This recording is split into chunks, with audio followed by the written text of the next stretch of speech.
Olá pessoal, aqui quem fala é a Jussiane Veríssimo. Irei hoje dar continuação na aula de Direito Constitucional. Hoje a matéria que iremos tratar será Direitos Políticos, está previsto no artigo 14 da Constituição Federal.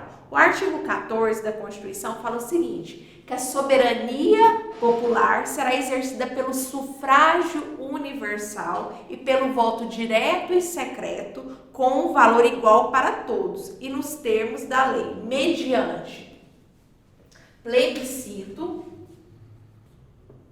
referendo e iniciativa popular. Quando fala de sufrágio universal, nós estamos querendo dizer o seguinte, que é o exercício pleno que a pessoa tem, tanto de votar quanto de ser votado. Então, a soberania popular será exercida através do sufrágio universal. Então, essa soberania popular é exercida através desse sufrágio. A pessoa tem o direito de votar e ser votada, mediante, no caso, plebiscito, referendo e iniciativa popular. Então, o que seria o plebiscito? O plebiscito é uma consulta prévia ao povo sobre um ato normativo, para saber se esse ato normativo vai poder ser realizado. Então, seria uma consulta prévia. Já o referendo já é uma consulta posterior ao ato normativo. Seria somente para confirmar, para ratificar aquele ato normativo. Agora eu vou falar sobre a iniciativa popular. A iniciativa popular está prevista no artigo 60, parágrafo 2º da Constituição. Eu vou ler aqui para vocês o artigo 60, parágrafo 2º da Constituição. Está escrito o seguinte: a iniciativa popular pode ser exercida pela apresentação à Câmara dos Deputados de projeto de lei subscrito por no mínimo 1% do eleitorado nacional, distribuído pelo menos por 5 estados, com não menos de 0,3% do eleitorado de cada um deles. A iniciativa popular, então, é um projeto de lei que vai ser levado para a Câmara dos Deputados e precisa o quê? De 1% do eleitorado nacional, de pelo menos 5 estados e não menos desses estados ter 0,3% décimos de eleitores, para que esse projeto de lei venha se tornar uma iniciativa popular. Em relação aos direitos políticos também, o que é importante a gente saber? Além de saber o que é o plebiscito, o referendo e iniciativa popular, a gente precisa saber quem que é obrigado a se alistar. Quando fala alistar, alistamento significa o quê? Quem que é obrigado a votar, a ser eleitor. Então, de acordo com o artigo 14, vocês que tiverem curiosidade, vocês vão ver lá que no artigo 14 fala que é obrigatório para os maiores de 18 anos alistar-se. Então, é obrigatório para os maiores de 18 anos. E para quem que é facultativo? É facultativo para os analfabetos, para os maiores de 70 anos e para os maiores de 16 e menores de 18. Então, essas pessoas são facultativas para votar ou para se alistar-se como eleitores. Tem algumas pessoas que não podem se alistar, ou seja, não podem ser eleitores. Quais são essas pessoas? São os estrangeiros e os conscritos. Os conscritos são aquelas pessoas que estão em serviço militar obrigatório. Então, durante esse serviço militar obrigatório, elas não poderão voltar e elas são chamadas de conscritos.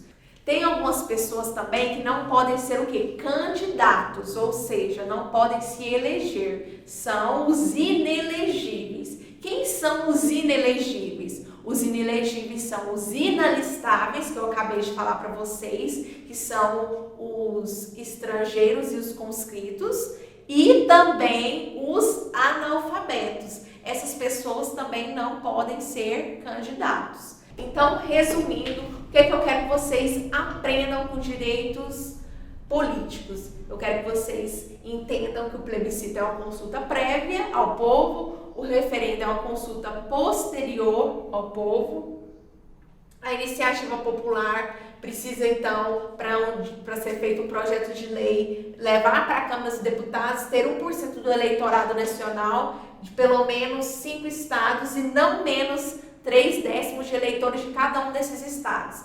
E, para ser obrigatório votar, precisa ter 18 anos. Para ser facultativo votar, a pessoa tem que ter mais de 16 anos e menos de 18, ser maiores de 70 anos ou então ser analfabeto. Esses são os casos que são facultativos. E quem não pode ser eleitor?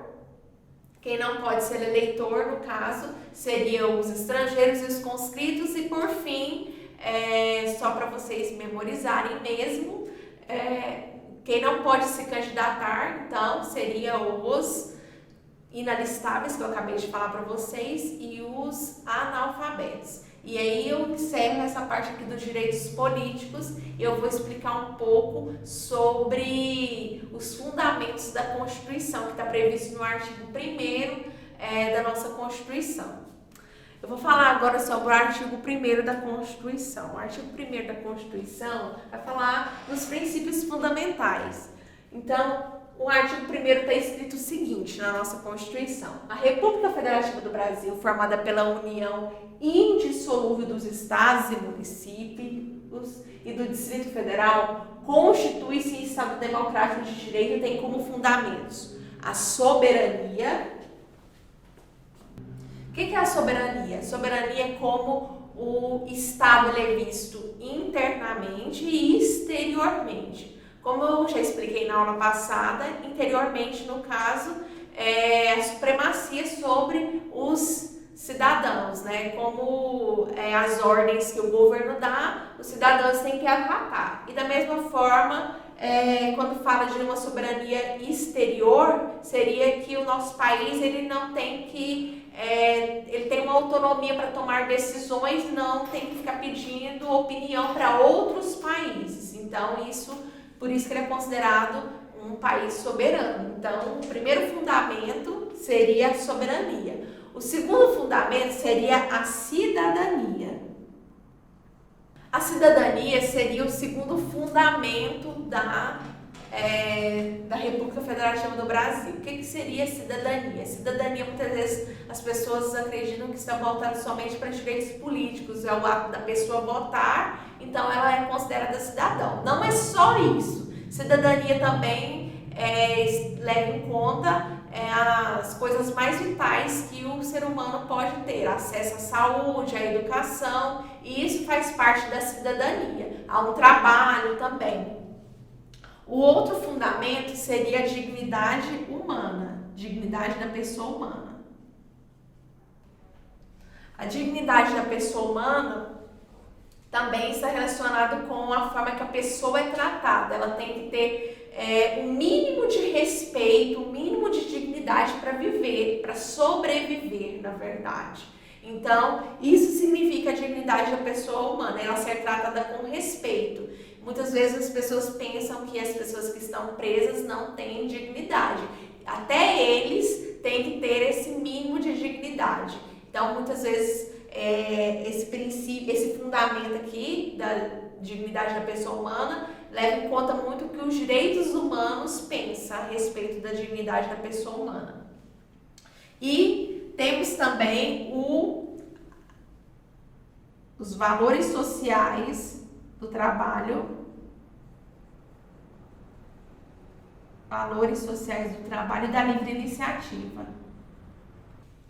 Os valores sociais do trabalho e da livre iniciativa é como o país, o Estado vai dar estrutura para que seja feita a ordem econômica do nosso país, para que ele venha ter chances de crescer economicamente. E por último, nós temos o pluralismo político. O que seria o pluralismo político?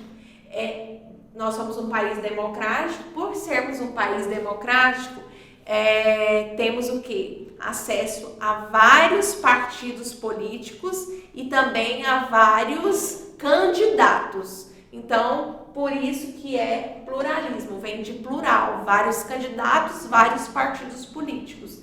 E para vocês memorizarem isso aqui, os fundamentos, que é uma das coisas que mais cai em concurso, seria no caso só, se, de, vá, plu. Então, para vocês memorizarem esse artigo primeiro aqui, caso caia alguma questão até na nossa prova, né? Seria, no caso, perguntando de fundamentos, seria o só, se, de, vá, plu. Soberania, cidadania, dignidade da pessoa humana, valores sociais do trabalho e da livre iniciativa e pluralismo político.